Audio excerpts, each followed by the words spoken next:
На 1 септември, 2 седмици преди да бие първи учебен звънец, официално стартира поредната четвърта кампания за профилактика на детското зрение. Къде и как се случва това и кой може да се възползва от безплатните услуги на офталмолозите? Специалистите са категорични, че зрението е най-важното от 5 човешки сетива. Причината – цели 80% от знанията и уменията детето придобива зрително. Умеем ли обаче да се грижим за очите си?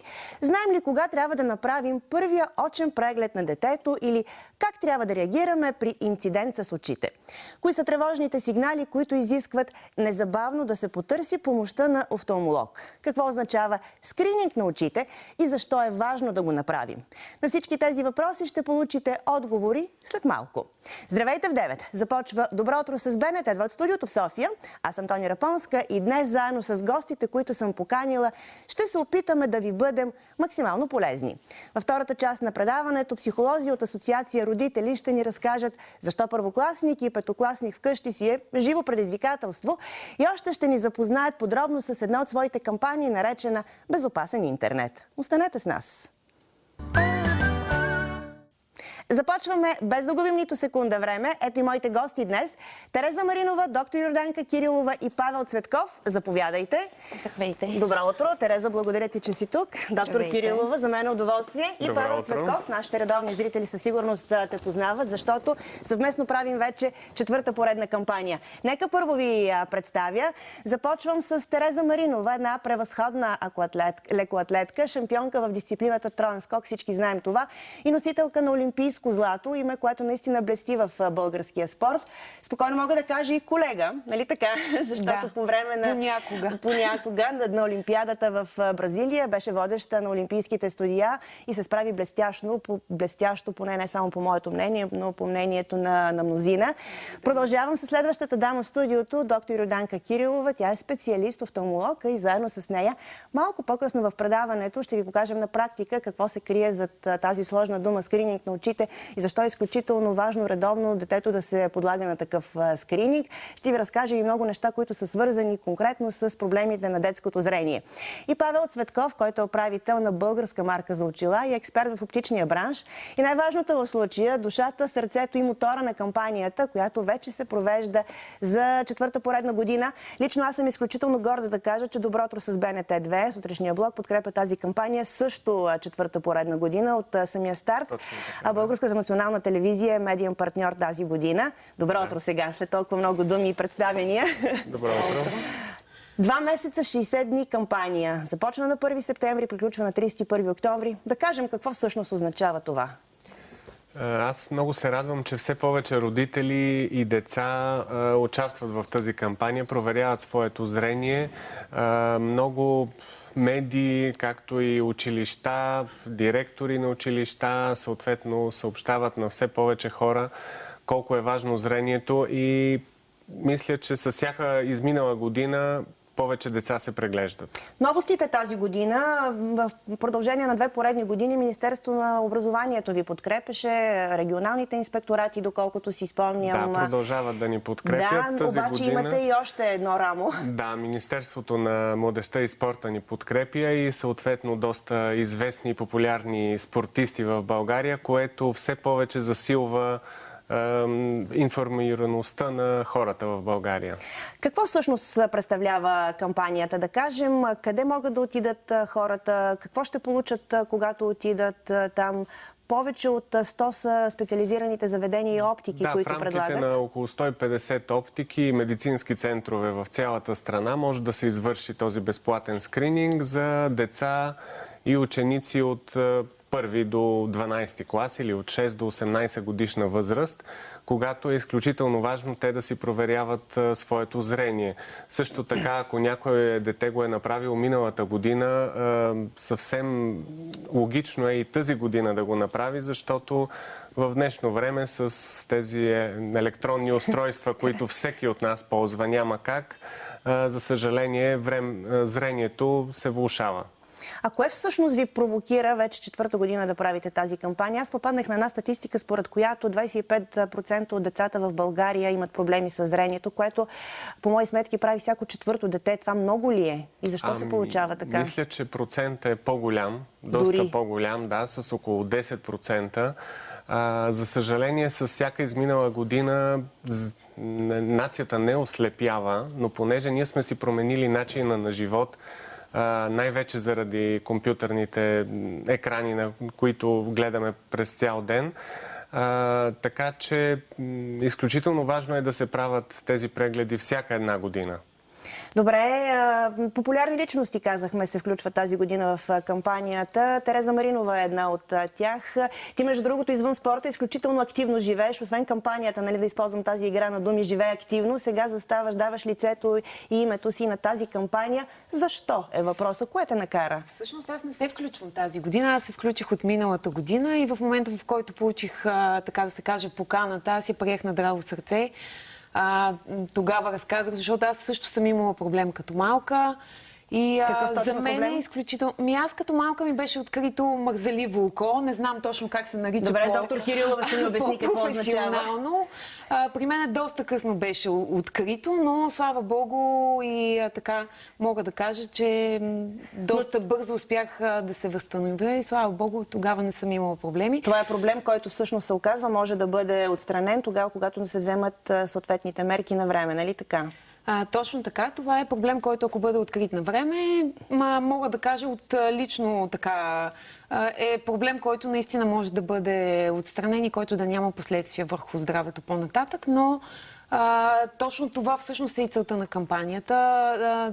Възможно най-много родителите да бъдат информирани и както вече смятам, че доста от тях се научиха да водят децата си на профилактични прегледи, дори да кажем, че вече така доста по-се гледа на задължителните профилактични прегледи, така да правят същото нещо и за очното зрение на своите деца, защото е от изключително важно значение нещата да бъдат стопирани на време. Така е наистина. До момента направихте редица инициативи в рамките на кампанията. Да разкажем за някои от тях. В спортното училище, доколкото знам, имахте специална кампания. В спортната академия по време на Европейската седмица на спорта беше предоставена възможност на всички желащи ученици от спортни училища да направят въпросния безплатен скрининг.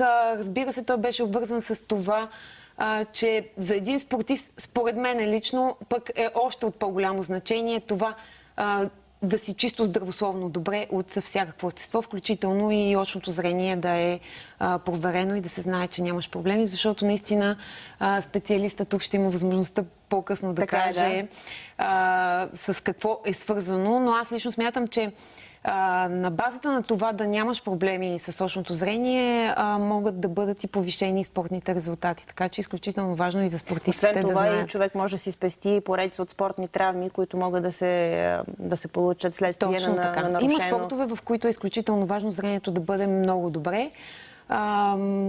Така че...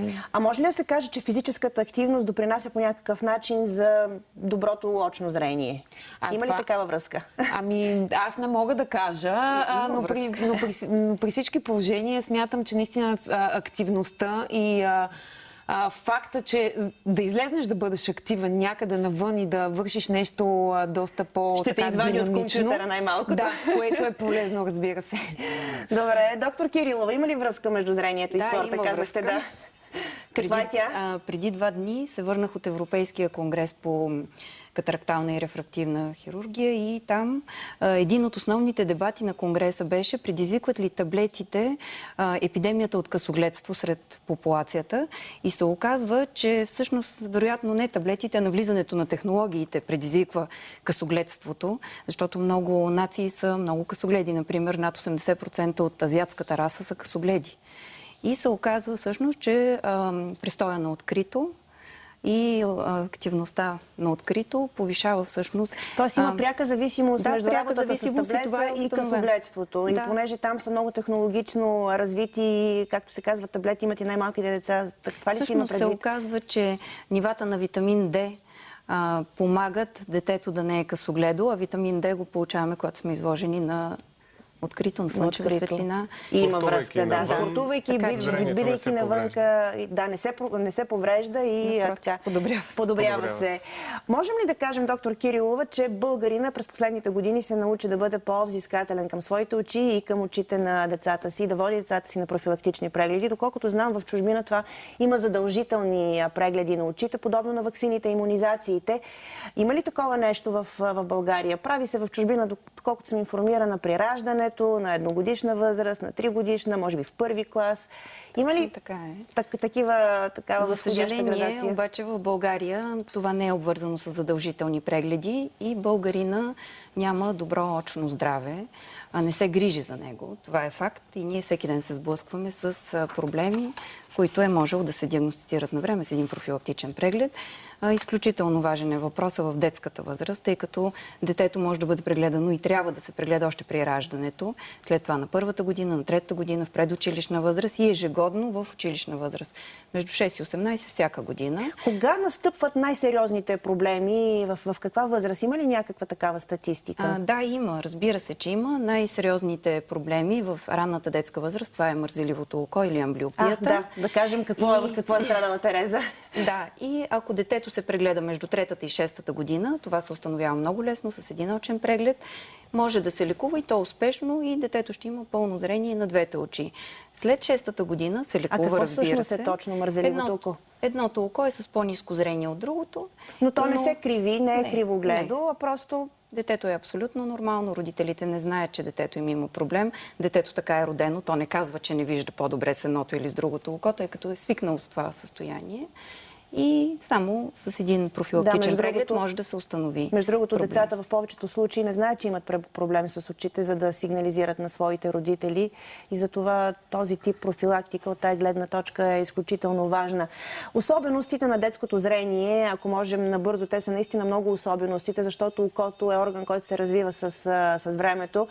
Кои са най-важните неща, които един родител трябва да знае, за да може да бъде в полза на собственото си дете и неговото очно здраве? Изключително важна е хигиената на зрението. Първо, малките деца не бива да гледат прекалено много наблизо. Това означава, че таблета и смартфона не са гледачка че родителите трябва да обръщат внимание на децата си, а не децата да играят на телефон, което е практика. И използването на електронни устройства трябва да стане постепенно във възрастта на детето, когато то почва да се натоварва да гледа наблизо. Това става след 7-та година при тръгване на училище. Така че до тази възраст трябва да има сериозни ограничения. Може ли да кажем, примерно, едно дете до 6 годишна възраст, максимум колко може да престоява пред компютъра, телевизора, таблета? Има ли някаква такава? Защото обикновено всички родители това питат. Аз им казвам, че не може. Не може, изобщо не може, така ли?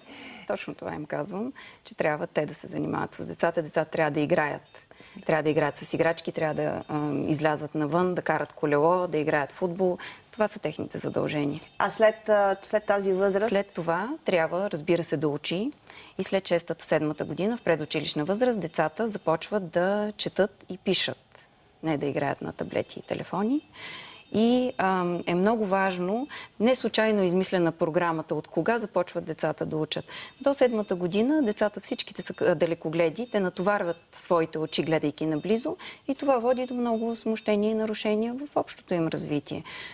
След тази възраст обикновено далекогледството намалява с възрастта и те могат лесно да усвояват материала, който се учи в училище. Много е важно на хигиената, да е добро осветление, да учат в дневната част на деня, разстоянието, от което четат, да е разстоянието на лакъта им. Унези все простички правила, които си мислим, че не са чак толкова важни, но които пък се оказват изключително важни. Да, светлината, разстоянието, правилната стойка. Да са седнали, да не са легнали в леглото. Което, между другото, ми напомня, че таблетите и телефоните, те обикновено са така в легнало положение, се работи с тях. Това води пък и до допълнителни проблеми, най-вероятно.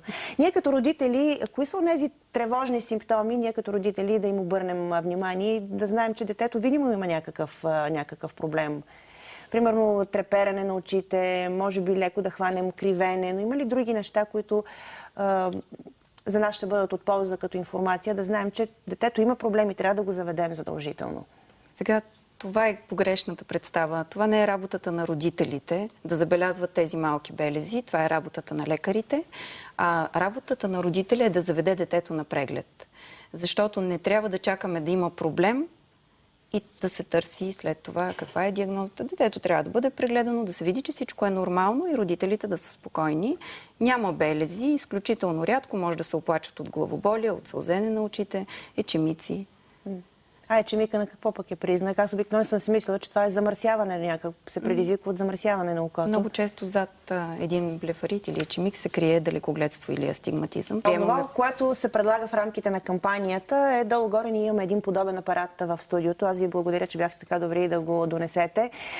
Помолила съм Тереза, тя се съгласи да влезе в ролята на ученичка, така че да направим и да покажем нагледно всъщност какво хората могат да очакват, отивайки в една от тези 150 клиники или оптики в цялата страна. Какво могат да очакват, какво ще им се случи? Да им покажем, че не е страшно, не е болезнено, не е опасно и отнема много малко време. Това е апарата. Как се нарича той? Това е авторефрактометър. С такъв апарат започва всеки очен преглед, като той измерва диоптричната сила на окото и след такова измерване започва всъщност изследването на зрителната острота и останалите функции на зрението, като детската възраст скрининга включва и изследване на стереозрение и цветно зрение. Така или иначе Тереза се подложи да кажем Тереза е далекогледа и това се връзва с това, което ни каза преди малко, че тя е имала мързеливо око в детска възраст и вероятно... Тереза, знаеш ли, че си далекогледа? Не. А показва ли колко далеко гледа апарата? Да, показва плюс 1 диоптер и на двете очи. Плюс 1 диоптер и на двете очи. Имаше полза от това преглеждане, освен че те върнахме в ученическата възраст. Не е нужно да се разширяват зениците. Можеш пак да сложиш лицето си, за да... Не е нужно да се разширяват зениците, нали така? Когато правим скринингов тест, изследваме зрението и рефракцията. Когато обаче имаме някакви подозрения за очен проблем, особено в детската възраст, е задължително разширяване на зениците. Задължително разширяване на зениците. Да, всъщност, по време на тази кампания какво се случва? Нека това да обясним. Отиват хората в клиниката, в оптиката и се подлагат или на такъв апарат, или има един друг апарат, който можем ли да разкажем долу-горе какво представлява? Това е един компютър, доколкото знам. Да, с който се изследва зрение за далеч, зрение за близо. Има вътре вградени стереоскопски таблици. Може с него да се види дали има отклонение на двете очи и цветно зрение. И цветно зрение, но и в двата случая това е една процедура, която ни отне около минутка, нали така? Да. Или 2 минутки. Около 2-3 минути е скрининговия преглед. Просто 2-3 минутки си заслужават. Отделете 2-3 минутки за вашите деца, уважаеми родители, и се подложете на тази кампания. Безплатна е. Заведете децата си, защото наистина зрението е изключително важно. Видяхте колко простичко се случват нещата. Ако обаче се открие проблем, какво следва от тук нататък? Специалистите по време на кампанията оторизирани ли са под някаква форма да насочват... Значи след това трябва да се отиде при офталмолог на специален очен преглед, където ако е необходимо да се разширяват зениците, ако не, просто самия офталмолог трябва да прецени. И да изпише рецепта, ако е необходимо да се направят очила. Ако има някакви други заболявания, съответно да даде необходимото лечение. Но идеята на всичко това е профилактирането, т.е. да открием проблема в най-началния му стадий, за да можем да реагираме и да го разрешим. Аз ви предлагам отново да се върнем тук, защото веднъж открили проблема на очите, всъщност ние трябва да се насочим и към поредната стъпка, да изберем очила. Имаме си експерт в оптичния бранш. За пореден път се радваме и на красиви очила за възрастни и за деца. Особеностите при избирането и правенето на детските очила. Какви са те? Особеностите са, че очилата първо трябва да бъдат леки.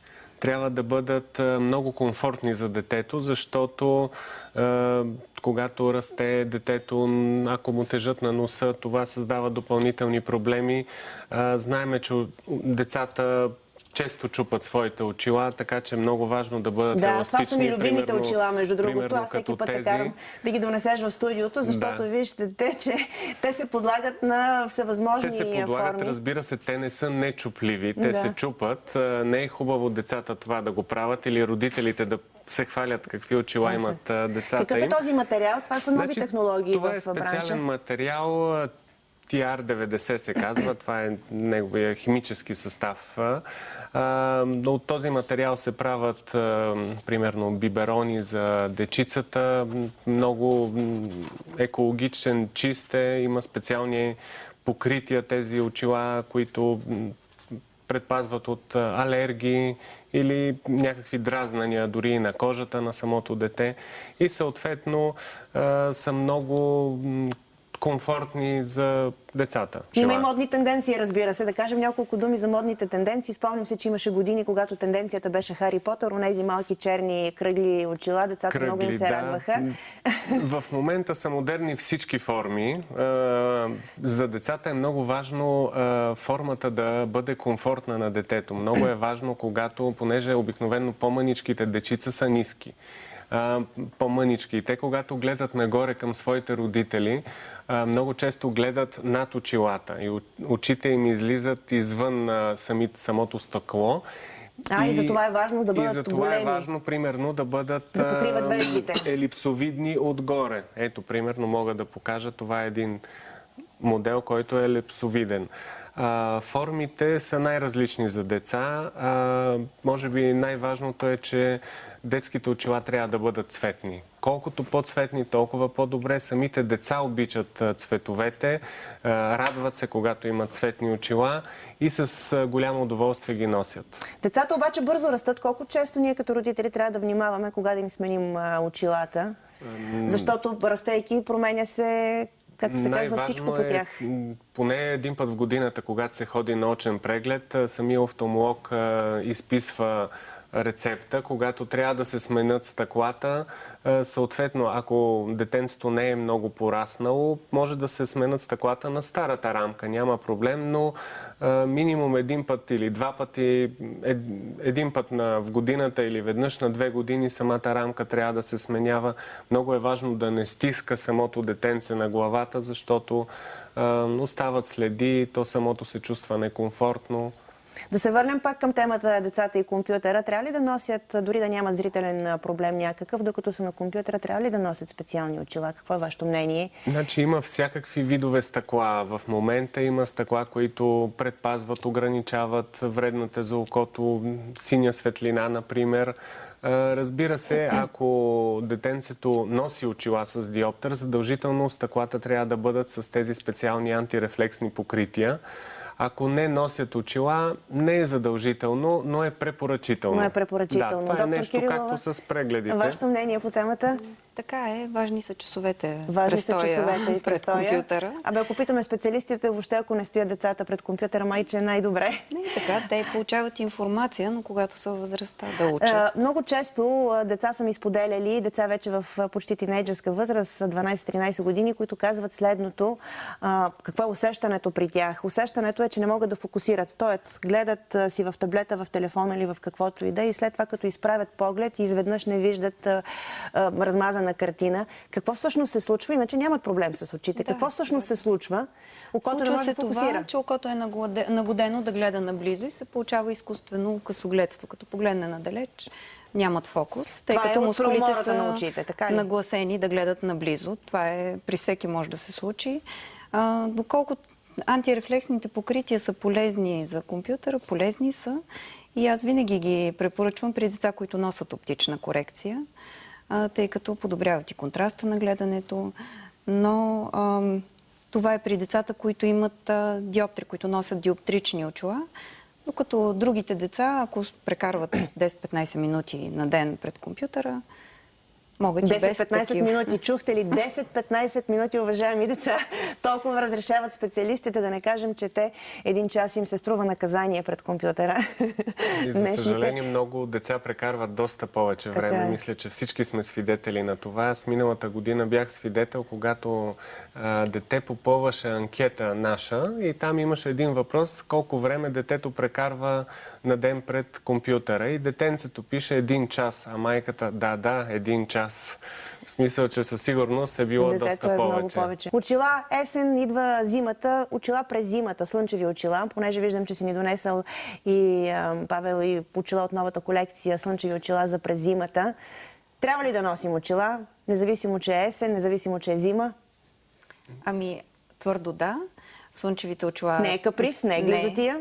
Не е мода. Не е мода. Те предпазват очите, трябва да се носят във всяка възраст, от бебетата до късна възраст. Колкото по-голяма е рамката и колкото по-големи са стъклата, толкова повече от ултравиолетовата светлина се филтрира.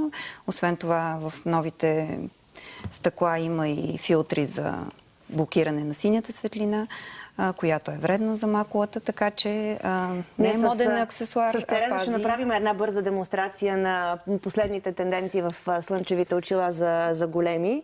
Да, все по-често искам да кажа, че и в спорта все по-често всъщност се вижда спортисти да участват с слънчеви очила, което наистина не е въпрос на каприз. Не е каприз. Наистина има хора, които се грижат за своето здраве и наистина ги ползват по предназначение, а не само заради модата. Между другото, понеже ти сложи тези очила, ето ти сега още един чифт, и докато пробваш поредния чифт очила, извинявай, позволих си тук да направим нещо като импровизирано ревю, макар и без дефиле. Да кажа, че на 11 октомври всъщност ти ще участваш в истинско дефиле. Нали така? Това е една от инициативите към кампанията. Аз всъщност участвах и миналата година в ревюто и искам да кажа, че ние всъщност работиме заедно не само в времето, в което се провежда кампанията. Ние също тази година в състезанието, по което аз провеждам всяка година, подкрепихаме и наистина успяхме пък да направим точно такива очила подарък на доста деца, на доста от нашите победители, за да можем пък ние да сме полезни, макар и малко, в това. Когато две кампании са свързани с здравето си, подадат ръка, могат да станат чудеса, пък кой знае. Да кажем още кои популярни лица ще подкрепят тази кампания, участвайки както самите те, така и със своите деца в едно ревю. Също Йордан Йовчев, Мария Гроздева ще участват, доста известни популярни личности. Всички те подкрепят нашата инициатива и с най-голямо удоволствие ще участват. Ами аз ви желая успех за пореден път. Нашите зрители казвам, до 31 октомври кампанията за профилактика на детското зрение продължава. 150 оптики в цялата страна и клиники са на ваше разположение. Проверете в сайта на кампанията, за да видите къде точно се намират те. Видяхте, само 2 минутки отнема целият преглед. Нещо, което наистина си заслужава. Много ви благодаря, че бяхте мои гости и че обърнахме внимание на нещо изключително важно, свързано с зрението на нашите деца и по-точно с неговото профилактиране. Спортът като алтернатива на компютъра. Естествено, че не откриваме топлата вода с тези думи. Добре, обаче да си ги повтаряме по-често. Открийте за вашето дете спортът, който наистина го радва и му носи щастие и положителни емоции. Потърсете най-подходящия треньор. Такъв, за който тренировките са не просто работа, а голяма страст и истинска емоция. С едно момиче, което децата наистина обичат. Ще ви срещнем сега. Треньорът по тенис Росица Коцева. Симона Крушкина разказва повече.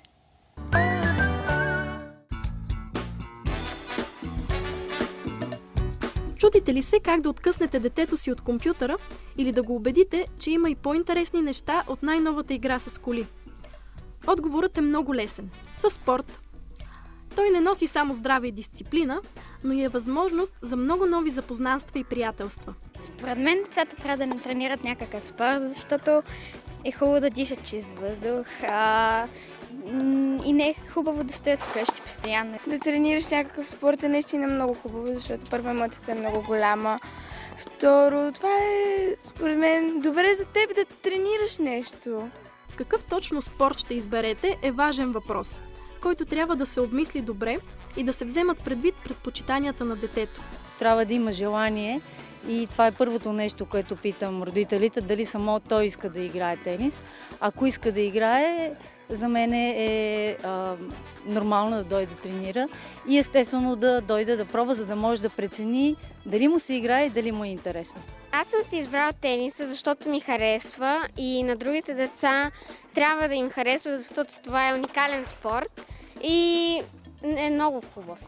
Много въпроси се повдигат у родителите, които искат да запишат детето си на тенис. Първият и може би най-важният е коя е подходящата възраст. Може би най-подходящо на 6-7, но днешно време децата много отрано започват да научават много неща и някои деца са готови на 4 и на 5 да почват да играят тенис. Различни видове ракети с различни цени, цветове и размери. Коя да изберем? Отговорът е много лесен. Посъветвайте се с треньора. Той най-добре ще ви насочи към правилната ракета, съобразена с теглото, ръста и възрастта на детето. Как стои въпроса с топките, понеже виждам, че има няколко различни вида? Тези, които са най-големите, червените, са за най-малките деца. Оранжевите са за малко по-големите с оранжева точка. И има и вече с зелена точка са за най-големите 9-10 годишни деца. След 10 години вече ще играе с нормални тежки топки. А първата тренировка може да донесе много различни емоции за бъдещите тенисисти. Първата тренировка е да се запознае с корта, с децата, с треньора, с ракетата, да разбере какво е ракета, да хване топката, с която си играе тенис, да направи някакво упражнение с ракетата и може най-накрая да се завърши, освен да се покажат ударите, да се завърши с една игра, която да си играе на точки. Първи път ревах, защото бях много малък, бях на 4-5 и много се притеснявах и такива никой не познавах и докато се опозная ми беше гадно. На първата тренировка се чувствах сякаш абсолютно не знам какво става, не знам какво да правя, опитвам се да направя нещо, то не се получава толкова добре и опитвам докато не се получи. Не трябва да се отказваме, нали така? Не, в никакъв случай не трябва да се отказва, защото мисля, че да се отказваш е най-лошото нещо, дори не само в спорта, а по принцип. Има ли значение дали държим ракетата с дясна или с лява ръка? Ако са десничар с дясна, ако са левичар с лява. Как започваме сега? Какво трябва да направим? За форхенд... Какво е форхенд? Ето този удар. Така. Се държи ето така. А за бекхенд повечето хора държат с две ръце, някой с една, но аз се държа с две, се държи ето така. Може ли да ми покажеш как се удря? Аз съм удрила само един път и беше много трудно.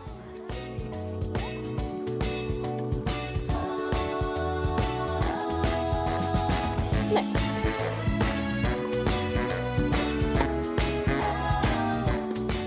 Изглежда много лесно, но в действителност не е.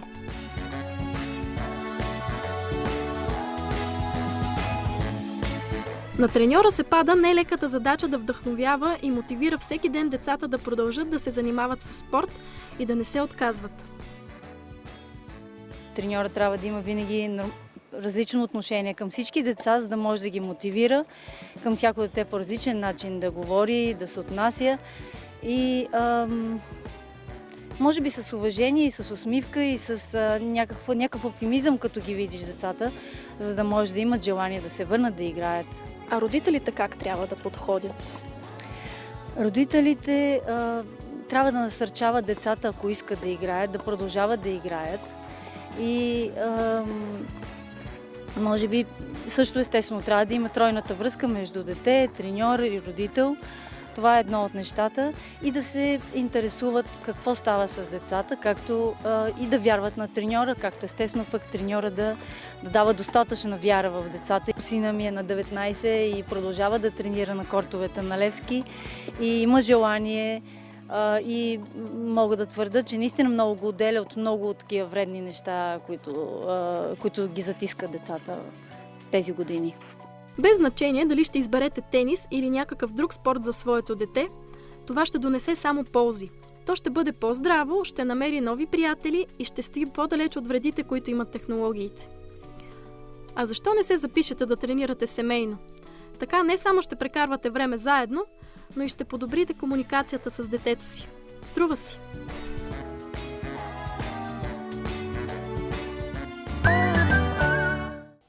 Връщаме Връщаме се обратно в студиото на Добро утро с БНТ 2. До сега си говорихме за кампанията за профилактика на детското зрение, която продължава до края на октомври. Още веднъж възползвайте се от нея, безплатна е.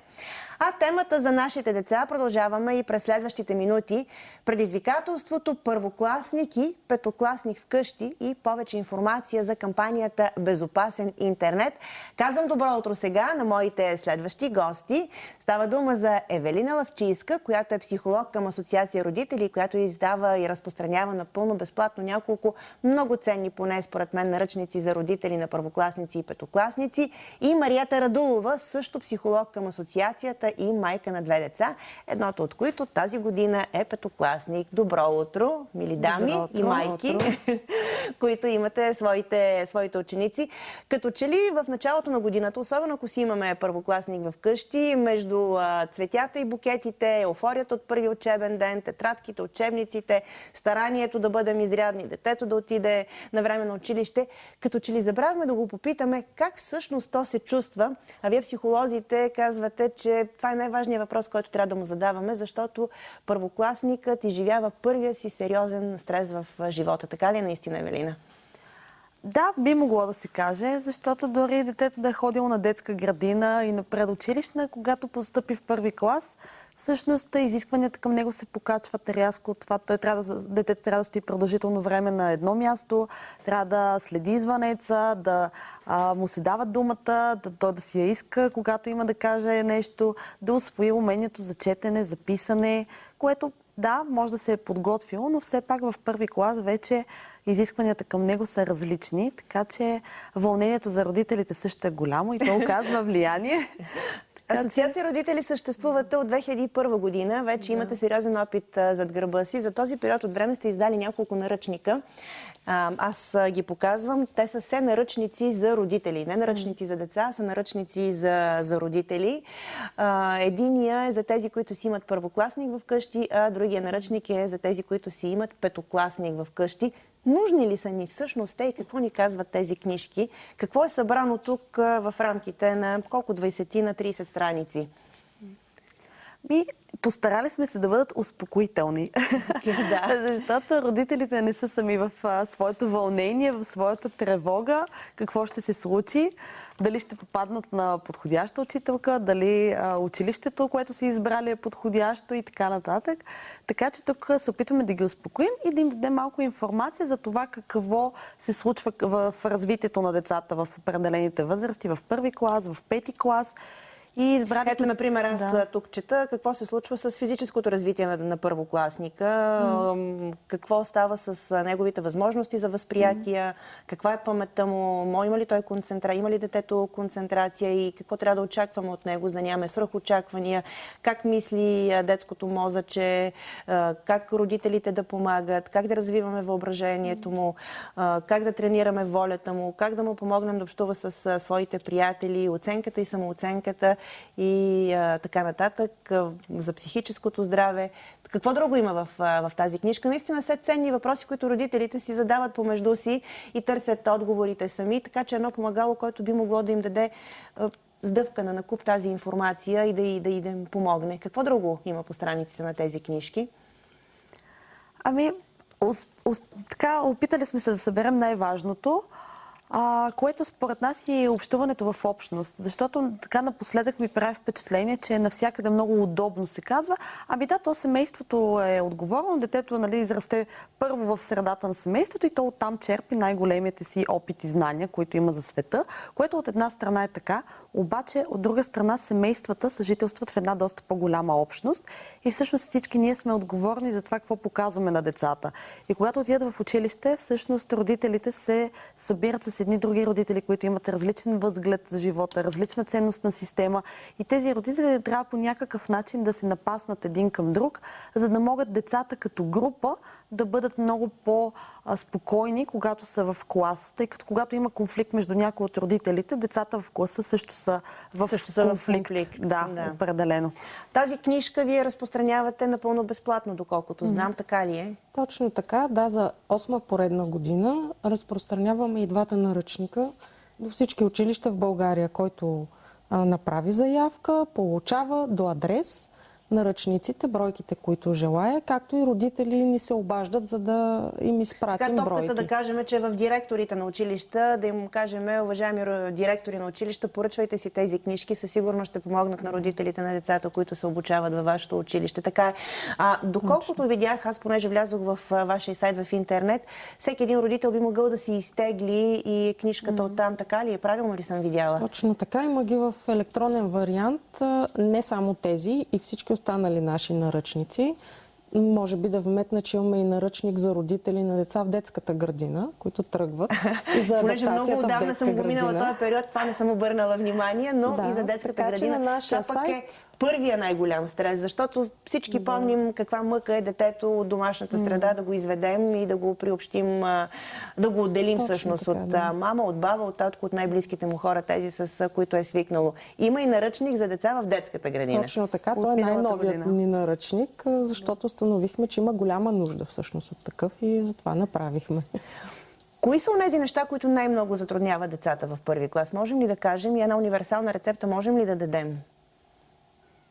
Универсална рецепта, ние психолозите избягваме да даваме такива, тъй като са много трудно постижими и те са много индивидуално.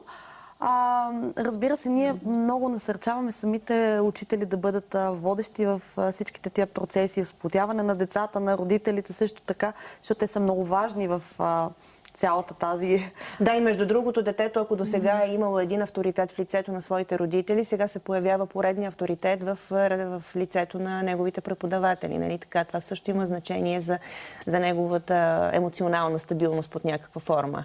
Абсолютно. Особено след лятната ваканция. След лятната ваканция човек има нужда да се адаптира, както след лятната отпуска. Човек има нужда да се адаптира, така че то си е процес, който изисква време и всеки трябва да се нагоди към него. Защо обаче казваме, че първокласник влиза за първи път в училище, в класната стая, сяда на чина, за първи път има домашни, наистина е трудно, не е писало, не е смятало до сега, детето трябва да се адаптира. Защо обаче възрастта на петокласниците също се води едно живо предизвикателство, след като детето вече е натрупало опит зад гърба си 4 години, това е правило? Какво се случва в пети клас? Да, аз имам син в пети клас и усещам го от 10 дни, откакто е тръгнал на училище, наистина на мой гръб, както се казва. Промените са много, които настъпват и това, че детето е ходило 4 години на училище, не означава, че в пети клас училището е същото. Напротив, в пети клас детето отива и изведнъж се озовава с много учители, около 10 на брой. До 4-ти клас е било с една госпожа и се започва кабинетната система. Всеки час децата отиват от кабинет в кабинет, което означава, че те трябва да носят на гръб раницата си, всичките пособия и всъщност това за тях е един доста голям стрес, за да привикнат към тази нова система.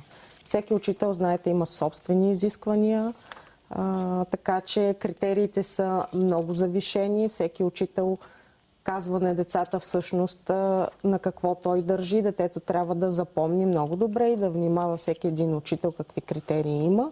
Нещо, което до 4-ти клас на практика не се е случвало и децата са свикнали с една учителка. Ето и тук попадам аз на 16-та страница във вашия наръчник за родители. Допълнителната екстра, наречена пубертет. Тоест децата влизат и в периода на тинейджърството. Точно така. Тогава... Това е наистина една голяма екстра. Между другото, в пети клас по-голяма част от момичетата, над 60%, вече са навлезли в пубертета. Момчетата малко по-късно ги следват, но около 40% от момчетата също са навлезли в пубертета. И една много ранима възраст се оказва, така ли? И ние до сега, нашето добро дете, изведнъж става едно малко зверче, което ние не знаем как да окрутим. Така се случва понякога нещата. Не е точно така. В смисъл това с зверчето, да, понякога може да се случи, е шок за родителите, но основното, което родителите виждат, забелязват на първо време, че детето става много по-разсеяно. И всъщност родителите си мислят, че това има общо с училището, докато по-скоро има общо с пубертета. Действително концентрацията и уморяемостта в пети клас, началото на пубертета, са много големи, което означава, че децата наистина се разсейват по-лесно, по-лесно се изморяват, трудно им е с толкова много предмети и това не е каприз. Това е най-трудното, което родителя може да приеме, че... Да се опитаме да ги разберем, а не да ги потискаме с непрекъснати изисквания. Точно и от така. наша Именно страна. за това в 5-ти клас, между другото, се наблюдава лек спад на успеха. И това шокира повечето родители. Те казват, ама беше отличник, отличничка, какво се случи? Не, това е нормално. Детето се нагажда, адаптира се все пак към многото учители, към многото нови предмети и е съвсем естествен процес. Когато свикне, то започва да учи по-мотивирано и може да се окаже, че в 6-7 клас вече доста напред с материала. Има ценни съвети, свързани с правилното оползотворяване на свободното време, с джобните пари. Да кажем нещичко и за това. Колко джобни пари да даваме на един първокласник и колко на един петокласник? То отново казваме, че няма магическа формула. В общи линии в първи клас децата почти не се нуждаят от пари. Дори е възможно на родителска среща да се договори между всички родители правилото колко парички да им се дават. Може да са 50 стотинки, може да са левче, до левче, защото реално децата ходят организирано на стол и фактически, ако имат нужда, крайна нужда да си купят нещо от лавката. Значи вашия съвет е в първи клас може и без пари, а в 5-ти клас обаче стават по-различни нещата. О, разбира се. Изкушенията са повече, особено момчетата понякога искат да почерпят момичетата, ако си имат предпочитания. В 5-ти клас децата би следвало вече да са много по-самостоятелни. Те започват да ходят и сами на училище в повечето случаи.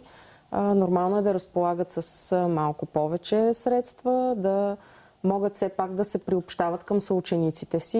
И няма формула. Пак казваме, хубаво е родителите да се съгласят заедно на родителска среща какви са сумите, може би максималните суми, които за да няма големи различия в самия клас. Бърз отговор на въпроса за или против занималнията? За целодневното обучение, но много зависи как е структурирано то. Тъй като ако децата продължават да стоят на чиновете, продължават отново да се изисква от тях да бъдат концентрирани, да си пишат домашните, без възможност да играят, без възможност да спортуват, то това не е добър вариант. Добре е, когато има баланс между това между физическата активност и умствената. Точно така, да. Тъй като те цяла сутрин са били вероятно на училище, където са ги обучавали да пишат, да смятат и така нататък. Всеки ден нови знания, нови умения, които те трябва да развиват. И ако след обед по време на занималнията продължават същите активни психически дейности, без много физическо разтоварване, това не е добър вариант. Да. Има страхотни педагози, които се занимават с децата по време на точно занималнията, които редуват едните занимания с другите, правят игри по интереси, които наистина децата да бъдат смислени за децата, те да могат да се формират, да работят по групи, да разсъждават по определени теми, които разбира се са подходящи за тяхната възраст. И това е едно много добро средство и време, което се оползотворява за децата, те да развиват умения, да работят в група и да опознават себе си през това. Много често феномен в българската занималния, аз от опит да ви кажа, че ходят на занималния, когато се върнат в 6 часа в къщите, първо започва да си пишат домашните, ама това е една друга тема. Последните минути на предаването да разкажем за вашата кампания Безопасен интернет. Всъщност тя вече функционира доста години подред. Така точно е, нали? Така. Да. Всъщност Асоциация Родители е част от Национален център за безопасен интернет. Той функционира вече 10 години, като от 5 години видяхме, че има нуждата да има и консултативна линия към центъра, така че всеки един родител, професионалист, работещ с деца и деца, самите те, могат да се свържат в работните дни между 10 и сутринта и 4 след обяд и да се свържат с човек, с който да разговарят по различни теми. Като телефона, нека да кажем и какъв е телефона. 124-123, без код за цялата страна, като разговорът струва около 15 стотинки, независимо от неговата продължителност. Целият разговор струва толкова, да. А на вашата страница в интернет или по-скоро на кампанията, на страницата на кампанията, също, доколкото разбрах, има безплатен чат. Точно така, да. Където много деца го използват вече. safenet.bg е сайта на центъра. Какви са, между другото, понеже споменахте, че го използват деца, какви въпроси задават децата? Какво искат да знаят? Основно при нас е риска от онлайн тормоз, защото много деца са потърпевши, много деца упражняват тормоз, като това е явление, което съществува от много години насам, просто интернет го прави много по-видимо и много по-публично. И децата го използват, разбира се, доста изобретателно. Аз показвам и поредната ваша книжка "Как да не изгубим детето си в виртуалния свят". Още един наръчник. Много бързо успях да го разлистя, защо толкова отговаряте на въпроси от типа кога да пусна детето си в интернет, защо детето толкова иска таблета, ранно обучение в дигитална грамотност, като разбира се има много ценни съвети как като родители ние можем да предпазим детето си, създаване на защитен профил на дете. Какво всъщност означава това създаване на защитен профил на дете? Мисля, че в България не се практикува много. Навсякъде, където се изисква регистрация, всъщност децата сами се регистрират. Ако те не могат, то някой от съучениците им със сигурност може и ще им направи профил на съответното място.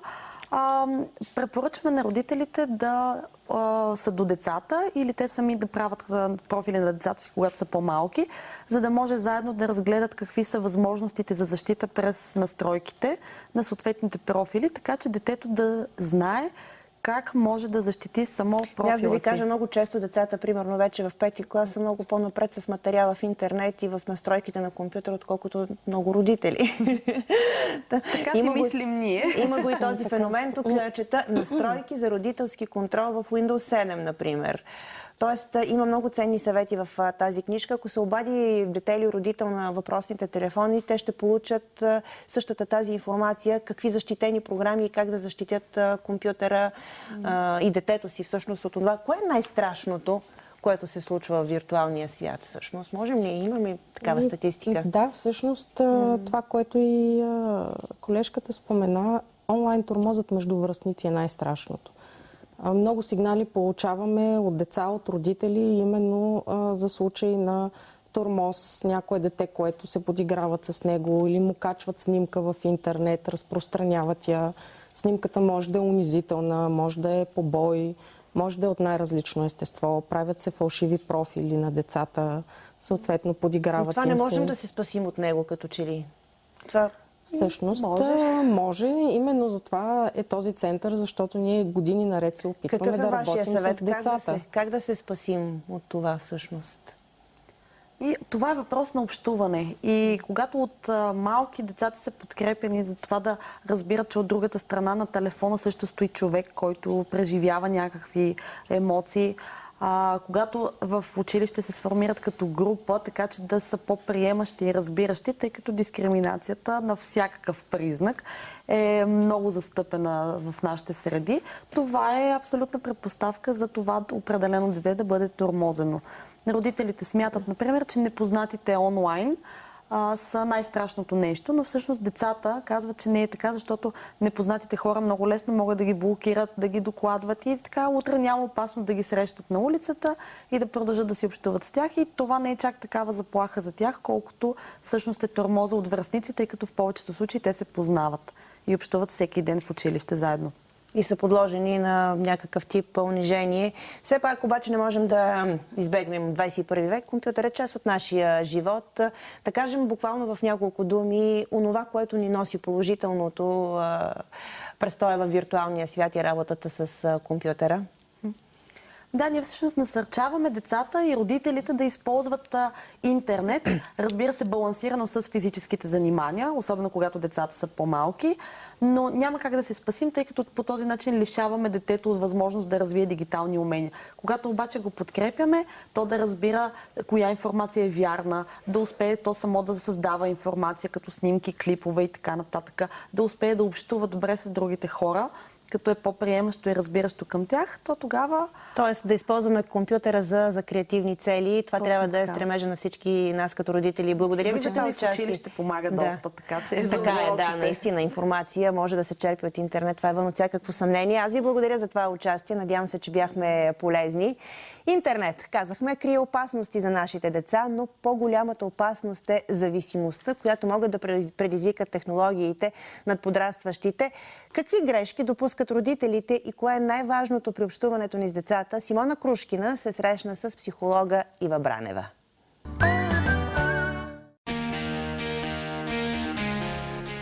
Развитието на съвременната цивилизация и дигиталните технологии несъмнено имат своите плюсове заради удобствата, на които се радваме всекидневно. Но влиянието, което те имат върху децата и подрастващите, е много специфично. Влиянието е в две посоки. Естествено, има добрата посока, в която децата получават повече информация, учат се изключително бързо да влизат в най-различни информационни полета, но има и негативна страна, за която ние често пъти забравяме. И тази негативна страна е свързана с няколко посоки в детското развитие. Едната част е, че ние самите често пъти забравяме да си говорим с тях. Тоест за нас е най-лесно да кажем: виж си таблета, ето ти телефона. Занимавай се. Занимавай се. Използваме често пъти телефоните, таблетите, компютрите като бейбиситъри, като забравяме, че дори и бейбиситъра все пак трябва да бъде известно време с детето, а ние сме толкова напрегнати, че не се сещаме колко много той има нужда от жива човешка комуникация. Мисля си, че на първо място проблема наистина е в възрастните, които живеят в едно много напрегнато ежедневие, особено в големите градове. Просто като че ли времето ни не стига за нищо и ние виждаме децата си малко като на снимка в определени моменти, в които им се радваме, или в определени моменти, в които те ни ядосват. Тоест на първо място е нашето собствено желание ние да си комуникираме с децата. На второ място е нашето желание да ги подкрепим в това те да общуват с някой друг, защото да общуват с някой друг хич не е лесно. Несъмнено, технологиите са много примамливи. Много по-лесно е да общуваш в чата.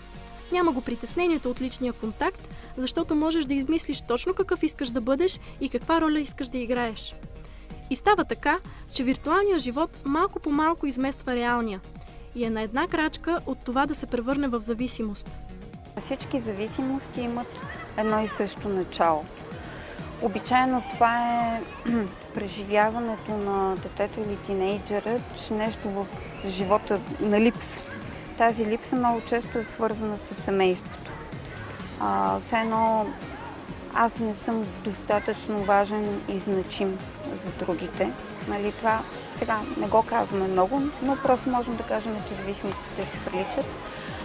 Понякога родителите полагат наистина всички усилия, обаче езика на децата и на възрастните е различен. И в един момент, когато в това дете има тази дълбока липса, всъщност той се получава като черна дупка вътре в човек и той започва да я запълва с вещества, с действия. Затова отново ще се върна, че е много важно родителите да се опитват да имат контакт със своите деца.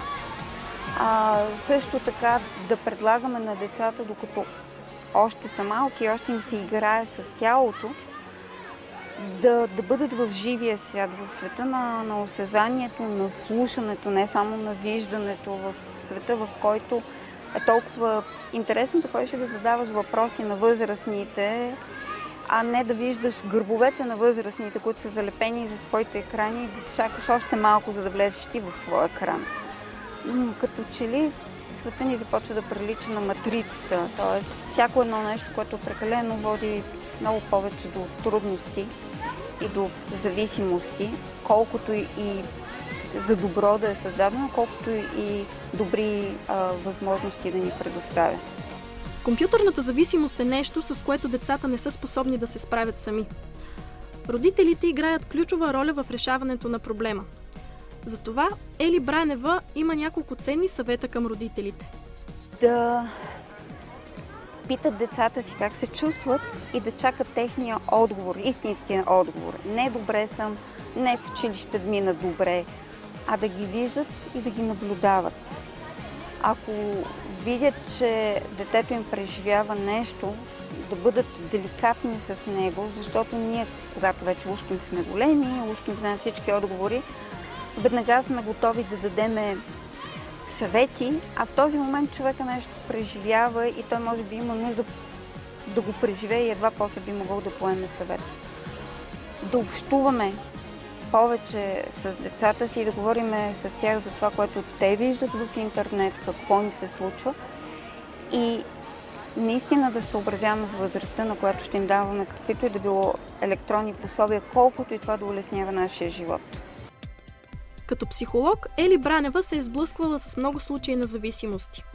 И при всички тях първопричината и последствията се дължат на нарушената връзка родител-дете. А изходът са правилната комуникация и вниманието. Така че замислете се, кога за последно говорихте с детето си за нещо различно от уроците?